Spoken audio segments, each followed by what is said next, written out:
By the end of Red Dead Redemption 2, the game presents us with what seems to be a clear-cut hero and villain story. Arthur Morgan obviously becoming a hero soon before his death, and Dutch slowly becoming the closest thing the game has to a villain by the end. But unlike Arthur, who was meant to be the hero from the start, Dutch was never meant to become the villain. If anything, Dutch is a tragedy long before he ever becomes a threat to himself or the gang. Well, would you look at that? 3 of them burning across the night. Reckon we're the only souls safe. Dutch Van Der Linde doesn't fall the same way villains typically do. He doesn't have one particular moment where he just snaps. He doesn't reveal some hidden cruelty or turn evil overnight. But instead, Dutch collapses under the weight of the dream he has built for himself, a dream in which he believed in more fiercely than anyone else, a dream that required the world to stand still while it kept spinning around him.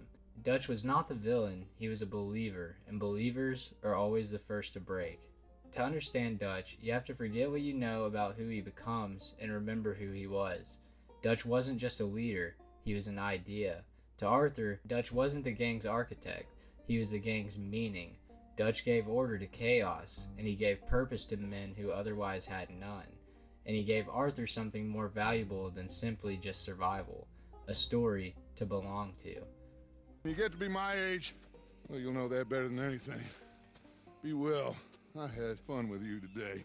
I was gonna say you're like a son to me, but you're more than that.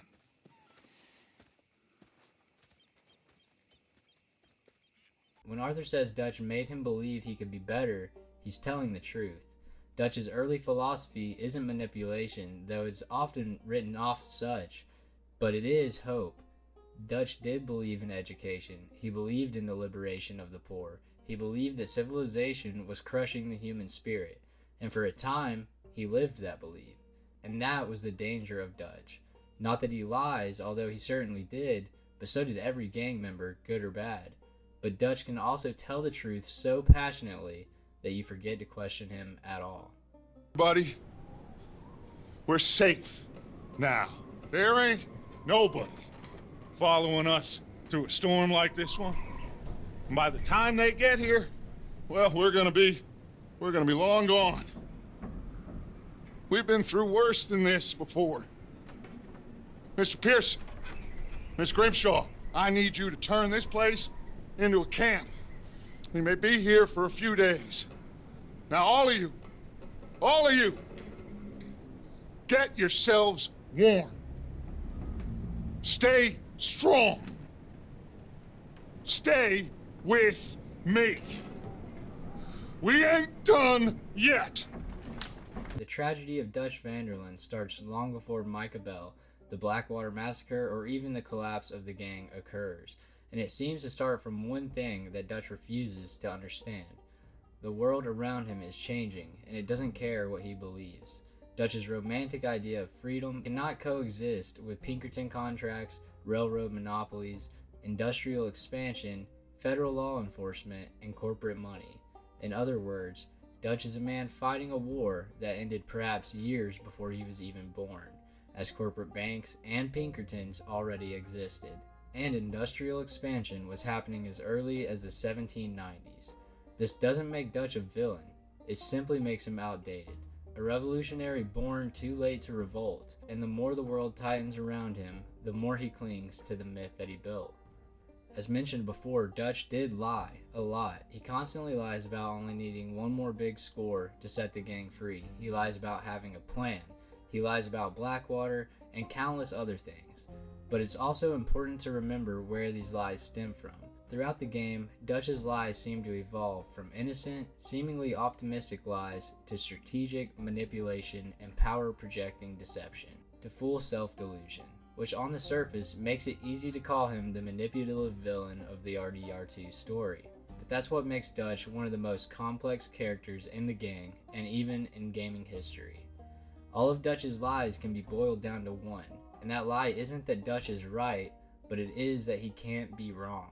Because at any point in the story, if Dutch admits the dream is dying, if he admits that the gang cannot outrun the world around them, if he admits that Abigail wants something better for Jack, if he admits that Arthur and other members of the gang are slowly outgrowing him, then Dutch will be forced to finally confront the truth. His story is ending, and Dutch would rather destroy everything around him rather than accept he's no longer the hero of his own tale, not out of cruelty, but out of fear. People love to say that Micah Bell poisoned Dutch and pushed Dutch away from loyal members of his gang, driving a wedge between the group's dynamic. But that gives Micah, who was just jailed at the very beginning of Chapter 2, a little bit too much credit, and Dutch too little responsibility. Micah doesn't corrupt Dutch. He aligned with the part of Dutch that was already cracking.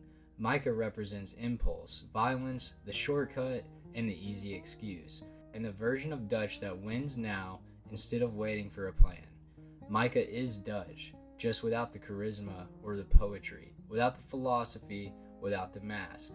Micah is Dutch's shadow, but Dutch did not simply become the villain because of Micah Bell. Micah just gave him a reason to stop being, or stop pretending to be, noble in times where Dutch was getting most desperate to save his dream. Meanwhile, Arthur has transformed into the man Dutch always pretended to be, thoughtful, selfless, honest, reflective, and principled. As Arthur rises, Dutch declines him, not because Arthur rejects him, but because Arthur has outgrown him. He watches his student become the man he pretended to be, and probably wanted to be, at least in the early game. Arthur finds redemption, and Dutch finds no way out. This is why he reacts with anger, confusion, and betrayal. Arthur becomes proof that Dutch has failed to live up to his own philosophy, as their way of life is coming to an end. For Dutch, who has built his whole life on the visionary, leader, and righteous outlaw persona, Arthur was the final straw. All there is, winning and losing.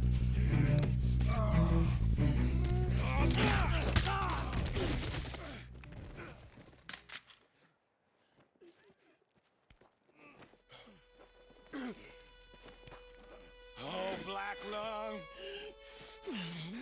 You ain't gonna reach that gun. You ain't. You lost, my sick friend. You lost. Yeah, Micah. Despite my best efforts to the contrary, it turns out I've won.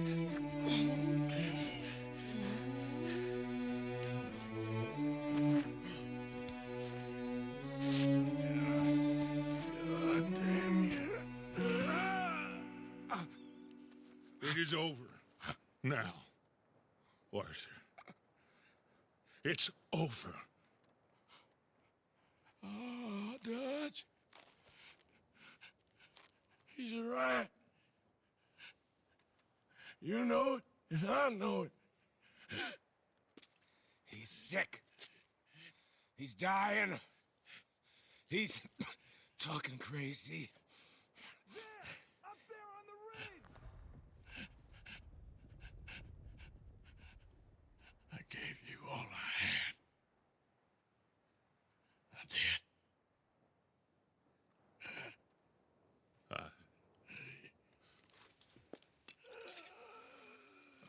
Come on, Dutch. Let's go, buddy. We made it. We won. Come on.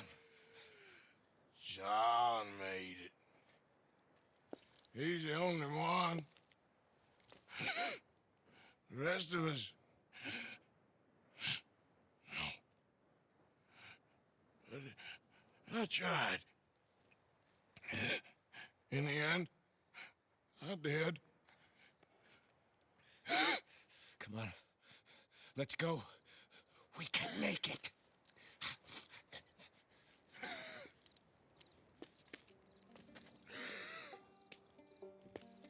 Come on, Dutch. Come on!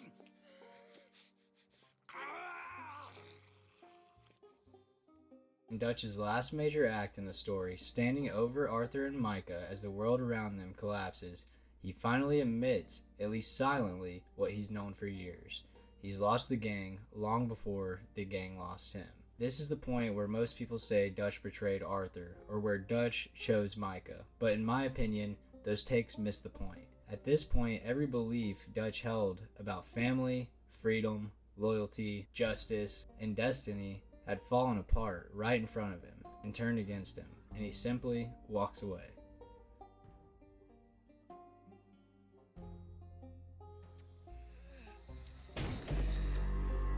Hello, son. Mrs. Adler. It's been quite a while.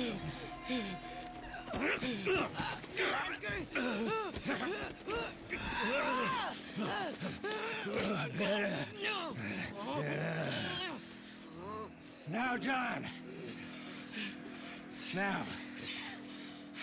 What were you saying? What are you doing here, Dutch? Same as you, I suppose.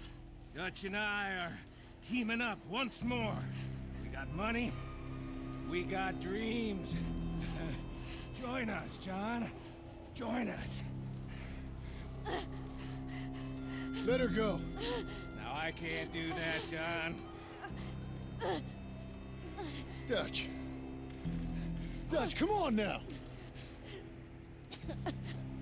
You shot at me, son. You started. You betrayed me. I could say the same as you. I was trying to do my best. You just cared for yourself. I think differently. Join us. Join us, John.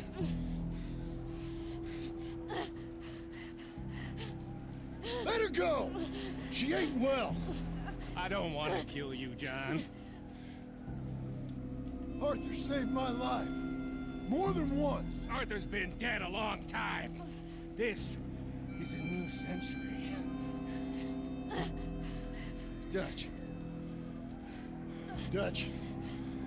We all did our best for you. Ain't our fault. Things turned out the way they did.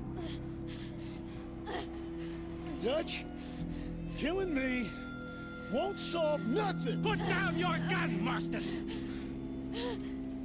Say something, Dutch. Say something! I ain't got too much to say no more.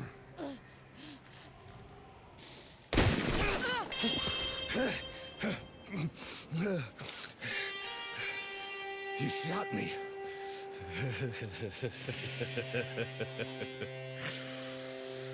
You shot me pretty good.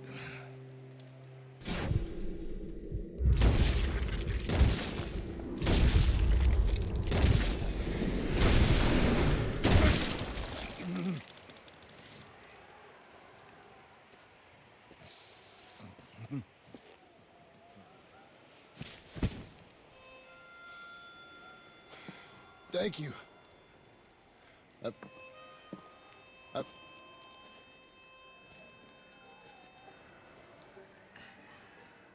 Dutch's last scene with John Marston years later in the final confrontation. At this point, Dutch knows what he has become. He knows Micah used him, and he knows Arthur died, thinking that he had lost his mind. He knows that the dream has been dead and gone. The way Dutch walks off in silence reveals the truth. He isn't proud, he isn't victorious, he isn't even angry anymore. He's exhausted. Dutch had spent decades carrying a heavy dream and maintaining the facade that is impossible to bear, and when he finally lets go, there's nothing left of him. No gang, no family, no purpose, and no legend. Just a man that believed too hard in a world he never truly existed in. Dutch Van Der Linde is not the villain of Red Dead Redemption 2. He is just another tragedy along with the many others in the story. He is the warning about what happens when beliefs become an obsession. When a man builds a story around himself so powerful that he forgets he's the one who wrote it. And in the end, Dutch Van Der Linde doesn't fall because he's evil. He falls because he can't stop believing.